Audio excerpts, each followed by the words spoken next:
السلام علیکم خواتین و حضرات، حیات رسول سیریز کی ایک اور نشست کے ساتھ آپ سب کو خوش آمدید۔ ہمارے ساتھ ہمیشہ کی طرح ہیں جناب محسن ممتاز۔ السلام علیکم۔ وعلیکم السلام۔ گزشتہ نشست میں ہم نے غزوہ حنین سے متعلق گفتگو مکمل کی تھی، آج ہم اس سے آگے بڑھتے ہیں۔ پچھلی نشستوں میں ہم نے جنگ موتا سے متعلق گفتگو کی تھی کہ رسول اللہ صلی اللہ علیہ وآلہ وسلم نے روم کے ملحقہ علاقوں میں اپنی برتری قائم کرنے کے لیے حضرت زید بن حارثہ کی قیادت میں ایک دستہ متعین فرمایا اور اس کو بھیجا، جو وہاں پر خاطر خواہ کامیابیاں حاصل کر کے واپس آیا۔ اس کے بعد رومیوں کے ساتھ ایک اور جنگ کا ہمیں ذکر ملتا ہے جسے غزوہ تبوک کہتے ہیں۔ رسول اللہ صلی اللہ علیہ وآلہ وسلم نے اس میں بنفس نفیس شرکت فرمائی۔ میں آپ سے یہ جاننا چاہوں گا کہ موتا میں کامیابیاں حاصل کرنے کے بعد ایسی کیا نوبت پیش آ گئی کہ رسول اللہ صلی اللہ علیہ وآلہ وسلم کو ایک مرتبہ پھر رومیوں کے ساتھ جنگ کرنے کی ضرورت پیش آئی؟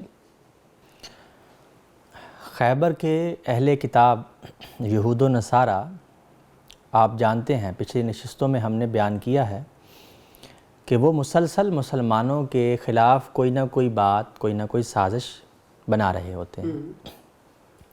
اب انہوں نے منافقین مدینہ سے مل کر ایک اور سازش جو ہے وہ رچائی ہے۔ اچھا۔ وہ یہ کہ منافقین کو اس بات پر تیار کیا ہے کہ تم اپنی ایک الگ مسجد بناؤ مدینے کے اندر۔ اچھا۔ مسجد زرار جس کو کہا جاتا تھا، ٹھیک ہے۔ یہ اس موقع پر بنی ہے۔ اچھا۔ اور منافقین کا یہ وہ اڈا ہے جہاں پر وہ اپنی سازشیں پورے زور سے کر سکیں۔ ٹھیک ہو گئی۔ ان کو یہاں پر تیار کیا ہے، یہ مسجد زرار بنانے کی تیاری کر رہے تھے۔ ادھر وہ روم کے بادشاہ ہرقل کے پاس جاتے ہیں، وہاں پر مذہبی رہنما بھی موجود ہیں۔ تو مذہبی رہنما خیبر کے اور مذہبی رہنما روم کے، یہ دونوں آپس میں ساز باز کرتے ہیں اور ہرقل کو تیار کرتے ہیں کہ وہ مسلمانوں کو ختم کرنے کے لیے فوج تیار کرے۔ اچھا۔ یہاں سے بات کا آغاز ہوتا ہے۔ ٹھیک ہے۔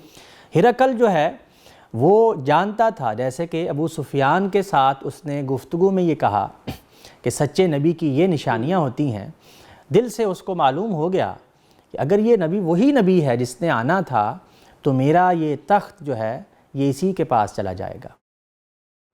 اب مذہبی رہنماؤں کا پریشر ہے اور لوگوں کا سیاسی پریشر ہے، تو وہ اسلام قبول نہ کر سکا اور اس نے سیاسی مخالفت کرنے کا ہی فیصلہ کیا ہے۔ اچھا۔ یہ شام اور اردن کا علاقہ موجودہ جو ہے اس وقت شمالی عرب تھا۔ شمالی عرب میں فوج تیار کرنے کے لیے اس نے آرڈر جاری کیا ہے۔ اللہ کے رسول صلی اللہ علیہ وسلم کو اس بات کی خبر ملتی ہے۔ اب آپ جیسے کہ اس سے پہلے آپ نے حوالہ دیا جنگ موتا کا، تو اس میں حضرت خالد بن ولید رضی اللہ عنہ جنگی کامیابیوں کے ساتھ واپس لوٹے تھے اور بعض علاقے بھی آپ نے وہاں پر فتح کر لیے تھے۔ ان کو ساتھ ملا کر اب روم کی فوج سے جو ہے وہ جنگ کرنے کی تیاری شروع ہو گئی ہے۔ اچھا۔ نبی کریم علیہ السلام نے مدینے میں یہ اعلان کر دیا ہے، اور یہ نفیر عام ہے۔ نفیر عام یہ ہوتا ہے کہ چھوٹا ہو یا بڑا، غریب ہو یا امیر، ہر شخص اس جنگ میں حصہ لے گا۔ اچھا۔ اس کو نفیر عام کہتے ہیں۔ تو یہ اسباب رہے اس جنگ کے۔ اب میں آپ سے یہ جاننا چاہوں گا کہ روم کی فوج جو اس وقت دنیا کی منظم ترین فوج تھی، اس سے باقاعدہ جنگ ہے اور اس طرح کا تجربہ ابھی تک مسلمانوں کو پیش نہیں آیا، تو یہ ایک بڑا خاص موقع ہے۔ تو رسول اللہ صلی اللہ علیہ وآلہ وسلم نے اس موقع کی کیسے تیاری فرمائی، اور مسلمانوں کا، اور پھر خاص طور پر چونکہ آپ ذکر کر چکے ہیں منافقین کا کیا رویہ رہا اس جنگ کے دوران؟ یہ بات بالکل درست ہے کہ پہلے جتنی جنگیں ہوئی ہیں وہ عربوں کی آپس میں جنگیں ہوئی ہیں، اور آپس میں جنگیں وہی ہوتی ہیں کہ وہ بھی اسی طرح تیار ہیں اور یہ بھی اسی طرح تیار ہیں، ان کی بھی وہی تیاری ہے، سب کی ایک جیسی ہے۔ اب جو فوج سامنے کھڑی ہے وہ روم کی فوج ہے۔ روم کی فوج اس وقت کی سپر پاور کی فوج ہے اور بڑی منظم اور پوری تیاری کے ساتھ فوج تھی۔ تو یہ ایک نیا تجربہ ہے عربوں کا۔ اللہ کے رسول صلی اللہ علیہ وسلم نے اس کی تیاری کے لیے نفیر عام اعلان کیا ہے۔ یہ ہوتا ہے کہ چھوٹا ہو یا بڑا، غریب ہو یا امیر، ہر طرح حصہ لے۔ وہ اسلحہ فراہم کرے، وہ مال فراہم کرے، وہ سواریاں فراہم کرے، غرض کے ہر طریقے سے اس میں حصہ لے کر بھرپور تیاری کے ساتھ یعنی ہر شخص کو جنگ میں جانا ہے۔ بالکل، ہر شخص کو اس جنگ میں شریک ہونا ہے، اور وہ کوئی ایسا عذر قابل قبول نہیں ہوگا کہ جس میں سستی ہو یا کوئی ایسی بات ہو، سب کو اس میں شامل ہونا ہے۔ ہم نے بچپن میں بھی حدیث سنی ہے اور ہر موقع پر وہ حدیث سنی ہوئی ہے کہ حضرت ابوبکر صدیق رضی اللہ عنہ اپنے گھر کا سارا مال لے آتے ہیں، وہ اس موقع کی ہے۔ اچھا، یعنی یہ جو احادیث میں چیزیں بیان ہوتی ہیں اس کا پس منظر جیسے کہ میں نے پہلے عرض کیا راوی حضرات بیان نہیں کرتے۔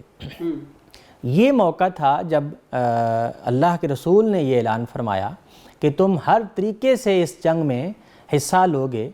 حضرت ابوبکر صدیق رضی اللہ عنہ اپنے گھر کا سارا مال لے آتے ہیں، اور حضرت عمر کے ذہن میں یہ تھا کہ میں اب ابوبکر سے آگے بڑھ جاؤں گا، تو وہ اپنے گھر کا آدھا مال لے آتے ہیں، اور جب دیکھتے ہیں کہ ابوبکر تو سارا مال لے آئے ہیں، اللہ کے رسول پوچھتے ہیں ابوبکر گھر میں کیا چھوڑ کے آئے ہو؟ تو آپ فرماتے ہیں کہ میں اللہ اور اس کا رسول چھوڑ آیا ہوں۔ وہ اقبال کا شعر ہے کہ پروانے کو چراغ ہے بلبل کو پھول بس، صدیق کے لیے ہے خدا کا رسول بس، یہ اسی موقع کی مناسبت سے ہے۔ حضرت عثمان رضی اللہ عنہ 1/3 لشکر کا مال فراہم کرتے ہیں جو بہت بڑی تعداد ہے، اور یہ ساری تیاری جو ہے مسلمانوں کی طرف سے، اس میں غریب و امیر سب شامل تھے۔ اگر کوئی غریب بھی تھا تو وہ کھانے پینے کا جو سامان فراہم کر سکتا تھا وہ فراہم کر رہا ہے۔ سارے مسلمان اخلاص والے سب کے سب اس میں شریک تھے، اور یہ جب تیاری ہو جاتی ہے اور چلتا ہے قافلہ تو یہ 30,000 لوگ ہیں اور 10,000 گھوڑے ہیں۔ اس قدر وسیع پیمانے پر یہ تیاری ہوتی ہے۔ منافقین کا اس میں کردار آ جاتا ہے، جیسے کہ آپ نے سوال کیا۔ ان کو یہ موقع مل جاتا ہے کہ اب مسلمانوں کو اس سے کیسے دور کرنا ہے، ان کے حوصلے کیسے پست کرنے ہیں۔ عبداللہ بن ابی کو موقع مل گیا ہے، اب وہ جملے کسرا ہے کہ یہ تو اپنے آپ کو خودکشی میں ڈالنے کے مترادف ہے، وہ رومی قوم ہے، تم وہاں پہ کیا مقابلہ کرو گے، تمہارے پاس مال و اسباب نہیں ہیں، گرمی کا موسم ہے، فصلوں کی کٹائی ہے، اپنے مال اور اناج کو تم اکٹھا کرو گے یا تم نے جنگ کرنی ہے۔ یہ باتیں سنا رہا ہے، مسلمانوں کے حوصلے جو ہیں وہ پست کرنے کی کوشش کر رہا ہے۔ ادھر وہ مسجد زرار بھی بنا رہا ہے، اور اللہ کے رسول کو یہ دعوت دے رہا ہے کہ آپ اس مسجد کا افتتاح فرمائیں۔ اچھا، یہ بھی اس نے اس سلسلے میں جیسے کہ اس کے پس منظر میں عرض کیا، منافقین اللہ کے رسول کے پاس آ رہے ہیں، قسمیں کھا رہے ہیں ہمارا یہ عذر ہے، ہم جنگ میں شریک نہیں ہو سکتے، اپنے گھر میں یہ بیٹھ جاتے ہیں۔ 3 یا 4 صحابہ کرام ہیں جن کا نام ہمارے پاس سیرت کی کتابوں میں آتا ہے، وہ سستی کی وجہ سے اس جنگ میں شریک نہیں ہو سکے۔ ذہن میں یہ بھی آ سکتا ہے کہ پہلے ہم قربانیاں دے چکے ہیں، جنگوں میں ہیں، تو نہ بھی شریک ہوں تو کوئی مسئلہ نہیں بنے گا، یہ بات ان کے ذہن میں آ جاتی ہے۔ یعنی تھے وہ مخلص مسلمان ہی، تھے وہ مخلص مسلمان ہی، قربانیاں وہ اپنی پہلے دے چکے ہیں، اور مالک کعب بن مالک، ہلال بن امیہ، مرارہ بن ربی، یہ 3 صحابہ کرام، یہ قدیم الاسلام ہیں، یہ اس جنگ میں شریک نہیں ہوتے ہیں۔ 30,000 کا لشکر 10,000 گھوڑوں کے ساتھ تبوک کے مقام کی طرف جو ہے وہ روانہ ہو جاتا ہے۔ جب روانہ ہوتا ہے تو وہی کام عبداللہ بن ابی کرتا ہے جو اس نے احد میں کیا تھا، کہ اپنے ساتھی سارے واپس لے کر مدینے آ جاتا ہے کہ ہم اس میں شریک نہیں ہوں گے، ہم اس جنگ میں جھونکیں گے نہیں اپنے آپ کو، بلکہ ہم اپنے آپ کو محفوظ رکھیں گے، ہم اپنے فصلوں کی کٹائی کر رہے ہیں۔ شدید گرمی کا موسم تھا، آپ علیہ السلام پورے آب و تاب کے ساتھ تبوک کے مقام کی طرف جاتے ہیں۔ وہاں آپ نے 3 ہفتے پڑاؤ کیا ہے۔ 3 ہفتے پڑاؤ کرنے کے بعد آپ یہ دیکھتے ہیں کہ رومی فوج نہیں آتی، روم کی کوئی فوج وہاں پر تک نظر نہیں آ رہی ہے ہی نہیں۔ اب اسباب اس کے کیا ہیں وہ ہماری تاریخ میں، ہماری کتابوں میں درج نہیں ہیں۔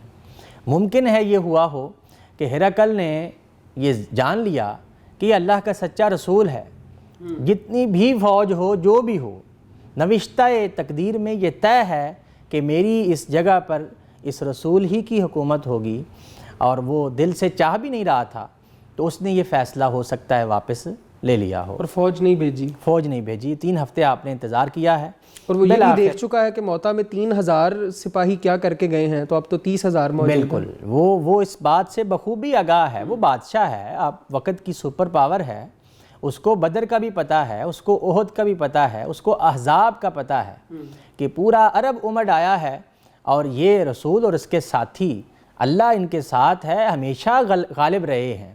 فتح مکہ ہو چکا ہے، حنین ہو چکی ہے، یہ ساری خبر اس کے پاس ہے کہ وہ اس تک اب آ کر ہی رہے گا. اس نے یہ فیصلہ واپس لے لیا ہے، فوج نہیں بھیجی. رسول اللہ صلی اللہ علیہ وسلم نے 3 ہفتے انتظار کے بعد رمضان 8 ہجری میں وہاں سے تبوک سے جو ہے وہ واپسی کا راستہ اختیار کیا ہے. اس دوران میں آپ نے صحابہ کرام کے مختلف لشکر ارد گرد کے قبائل کے پاس بھیجے ہیں. وہ مسیحی قبائل تھے، ان کو جزیہ ادا کرنے کا کہا ہے یا اسلام قبول کرنے کا، کیونکہ اللہ تعالیٰ نے سورہ توبہ میں یہ رہنمائی فرما دی کہ اب یہ اہل کتاب جزیہ ادا کریں گے یا اسلام قبول کریں گے. ہم پہلے عرض کر چکے ہیں کہ مشرکین کے لیے اسلام لانا ہے یا ان پر عذاب ہے قتل کا، اور جو اہل کتاب ہیں ان پر یا اسلام لانا ہے یا جزیہ ادا کرنا ہے. یہ جو جزیہ، یہ جو ٹیکس یا یہ جو چیز ہے، یہ ہمارے ناظرین یہ نہ سمجھیں کہ یہ تو کوئی معمولی سی چیز ہے. یہ کیا چیز ہے؟ یہ کون سا عذاب ہے؟ کون سی سزا ہے؟ یہ کون سی سزا ہے؟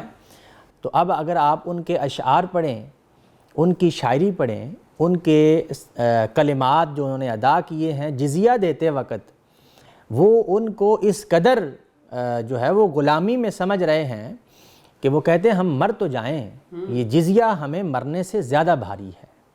وہ قوم خوددار قوم ہے، ذلت، غلامی کی ذلت ہے، غلامی ہے. آپ دوسرے درجے کے ہیں، آپ کو وہ درجہ ہی نہیں ہے. یہ عذاب ہے اللہ کی طرف سے اس قوم پر مسلط کیا گیا. یہ کوئی آسان چیز نہیں ہے جیسے آپ اس وقت ٹیکس دے رہے ہیں، اس نظریے سے دے رہے ہیں. وہ جزیہ ان کے لیے قتل اور موت سے زیادہ بھاری تھا. ان قبائل نے جزیے پر صلح کر لی ہے. کچھ ایسے قبائل بھی تھے جنہوں نے زکوٰۃ کی رقم سے زیادہ جزیے پر سائن کر دیے ہیں اور صلح کی اپیل کر دیے ہے. اللہ کے رسول صلی اللہ علیہ وسلم نے صلح پر اور جزیے پر ان سے معاہدہ کر لیا ہے. تبوک سے یہ لشکر واپس آتا ہے، اور یہ بڑی کامیابی ہے مسلمانوں کی کہ یہ عرب سے لے کر اب شام اور اردن تک یہ علاقے اسلامی حکومت کے زیر سایہ آ گئے ہیں. ان میں اب یہ سارے علاقے جزیہ بھی دے رہے ہیں اور اپنے لوگ بھی یہ بات تسلیم کر رہے ہیں. اس میں یہ بات ضمناً عرض کر دیتا ہوں کہ تبوک کے مقام پر اللہ کے رسول صلی اللہ علیہ وسلم نے ہرقل کو دوبارہ خط لکھا. اس میں یہ بات دوبارہ آپ نے دہرائی کہ اسلام قبول کر لو، اپنی عوام کے درمیان اور اسلام کے درمیان رکاوٹ مت بنو. یہ اس کا جملہ ہے خط کا. یہ آپ کے سوال کے جواب میں، جیسے کہ میں نے پہلے عرض کیا تھا کہ یہ اتمام حجت ہے کہ یہ بادشاہ اس عوام کے اسلام لانے میں رکاوٹ ہے. وہ مذہبی رہنما رکاوٹ ہیں، یعنی وہ اسلام لانا چاہتے ہیں، یہ درمیان میں آیا ہوا ہے. تو اسلامی حکومت نے اللہ کے رسول صلی اللہ علیہ وسلم کے دور میں جتنا ہوا، اس کے بعد صحابہ کرام نے اوپر سے حکومت ہٹائی ہے، اور اب دعوت پہنچ رہی ہے. دعوت پہنچ جائے، اسلام وہ لے آئیں. تو یہ مشرکین سے شروع ہوتا ہوا اہل کتاب پر جزیہ، اور اب یہاں تک آتا ہے اور حکومت کو ہٹا کر عوام کے لیے اسلام کا رستہ بحال کیا جاتا ہے. یہ اس طرح اتمام حجت ہوا ہے. اس کو یہ دعوت دی، اس خط کا اس نے کوئی جواب نہیں دیا ہے. آپ وہاں سے تبوک سے جو ہے وہ مدینہ واپس آتے ہیں. اب اللہ تعالیٰ اپنے رسول کو سورہ توبہ میں جیسے کہ اس نے یہ فرمایا ہے، منافقین کے ساتھ سخت ترین رویہ اختیار کرنے کی ہدایات آ گئی ہیں. ان کا پہلے نمبر پر بائیکاٹ ہے ٹھیک ہو گیا۔ دوسرے نمبر پر مسجد زرار کو ختم کر کے اس ملبے کو آگ لگا دی گئی ہے، ان کا جو پلاننگ کا اڈا تھا وہ ختم ہو گیا ہے۔ ٹھیک ہے۔ تیسرے نمبر پر ان کے ساتھ انتہائی برا رویہ اختیار کیا گیا ہے کہ تمہاری منافقت اس عمل کے دوران بالکل واضح ہو گئی ہے۔ چوتھے نمبر پر وہ صحابہ کرام جن کا میں نے آپ کو جن کے نام پڑھ کے سنائے ہیں، ان کے ساتھ بھی پورا عتاب اور سخت رویہ رکھا گیا ہے، اور وہ توبہ کر رہے ہیں، ان کے ساتھ بھی اسی طرح مقاطعہ کیا گیا ہے کہ تم نے یہ قدم سوچا کیسے ہے؟ اللہ کا رسول جنگ میں موجود ہے، صحابہ کرام امیر ہوں یا غریب سارے موجود ہیں، اور آپ اپنے گھر میں بیٹھے ہوئے ہیں، یہ نہیں ہو سکتا۔ ان میں سے چند صحابہ کرام نے اپنے آپ کو مسجد نبوی کے ستون میں سے باندھ لیا ہے، اور یہ اظہار کر رہے ہیں اپنی توبہ کا، اپنی شرمندگی کا، کہ ہمارے سے یہ غلطی ہو گئی ہے، اللہ تعالیٰ کی بارگاہ میں ہم توبہ کرتے ہیں۔ اللہ کے رسول صلی اللہ علیہ وسلم ان کو دیکھتے ہیں، اور اس رویے پر کہ وہ توبہ کر رہے ہیں، دل سے معافی مانگ رہے ہیں، ان کی یہ بات تسلیم کر لی جاتی ہے۔ یہاں تک غزوہ تبوک جو ہے وہ اپنے اختتام کو پہنچتی ہے۔ اس کے اثرات جو ہیں وہ ایک تو داخلی ہیں، دوسرے خارجی ہیں۔ داخلی یہ ہیں کہ منافقین کے ساتھ سخت رویہ ہے، اور جتنا بھی جنگ تبوک کا سفر ہے اس کے اندر منافقین اپنی کوئی سازش نہیں کر پائے۔ ٹھیک ہے، یہ اور کھل کر واضح بھی ہو گئے ہیں پہلی دفعہ۔ پلس پوائنٹ ہو گیا کہ اگر وہ شریک ہوتے تو ممکن ہے کوئی بھگدڑ مچا دیتے، کوئی تنازع کھڑا کر دیتے، جیسے کہ انصار اور مہاجرین کے ساتھ انہوں نے پہلے کیا کہ ان کی آپس میں ایک لڑائی کروا دی تھی۔ غزوہ احزاب میں بھی یہی معاملہ رہا ان کا۔ غزوہ احزاب میں جیسے کہ ہم نے پہلے عرض کیا تھا، تو یہ ایک پلس پوائنٹ رہا ہے۔ خارجی اثرات یہ تھے کہ اب روم تک دنیا یہ جان گئی تھی کہ رسول اللہ صلی اللہ علیہ وآلہ وسلم اور صحابہ کرام کی یہ جو حکومت اور جماعت ہے، اب یہ پورے زور سے عالم عرب پر جو ہے وہ ابھر رہی ہے۔ یہ اس کے دو اثرات ہیں جو غزوہ تبوک کے ہوتے ہیں۔ بہت شکریہ محسن صاحب۔ خواتین و حضرات، ہماری آج کی اس نشست کا وقت ختم ہوا چاہتا ہے، ملتے ہیں اگلی نشست میں، تب تک کے لیے ہمیں اجازت دیجیے۔ اللہ حافظ۔